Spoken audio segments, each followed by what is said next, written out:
সবাই শোনো, সুন্দর মনোযোগ আয়োজিত আজকের বিক্ষোভ এবং মানববন্ধন অল্পক্ষণের মধ্যে শুরু হবে। এই বাজিতপুরের প্রতিটি স্কুল যারা বৃত্তি পরীক্ষা দিবে, প্রাইমারি সেক্টর আর সারা বাংলাদেশে জ্বলে উঠবে কামানের বিরুদ্ধে। আমরা অল্পক্ষণের মধ্যেই আমাদের সমাবেশ শুরু করব, আমাদের বক্তব্য সরকারের কাছে তুলে ধরব। আমাদের শান্তিপ্রিয় সমাবেশ চলবে। আমাদের এই বাজিতপুর উপজেলার শিক্ষা খাতে সব ছেলের হাতের নোয়া নয়। এই প্রাথমিক শিক্ষা ব্যবস্থা ছাত্রদের অধিকার, অধিকার না অল্পক্ষণের মধ্যে আমাদের মিটিং শুরু হবে। আপনার অভিভাবকরা যারা আছেন, মা বোন যারা আছেন, ব্যায়াম শিক্ষকবৃন্দ যারা আছেন, আমাদের সাংবাদিক ভাইরা আসলে আমাদের নির্ধারিত সময়ে 11টায় টান দেওয়া ছিল, 11টায় শুরু হবে। এর মধ্যে তোমরা কষ্ট করে ধৈর্য এবং বৃত্তিতে দাঁড়িয়েছ, আমরা বৃত্তিতে দাঁড়াবো। আরো ছাত্রতে আসবে, নেতৃবৃন্দ আসছে, আমাদেরকে অপেক্ষা করতে হবে। স্লোগান কালো আইন, কালো আইন,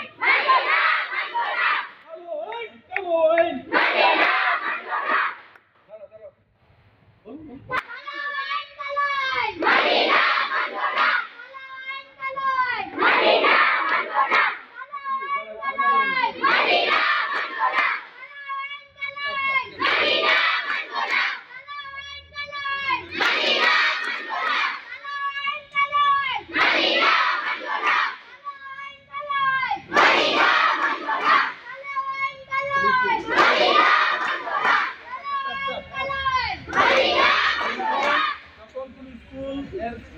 ঢুকবে, তারা ঢুকবে, স্লোগান দিয়ে তাদেরকে আমরা অভিবাদন দেওয়া, ঠিক আছে?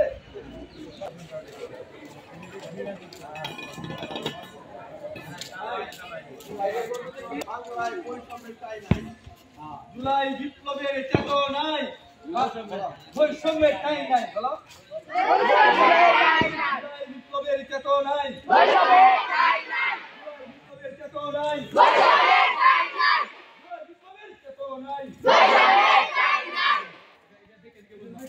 বিপ্লবের চেতনায়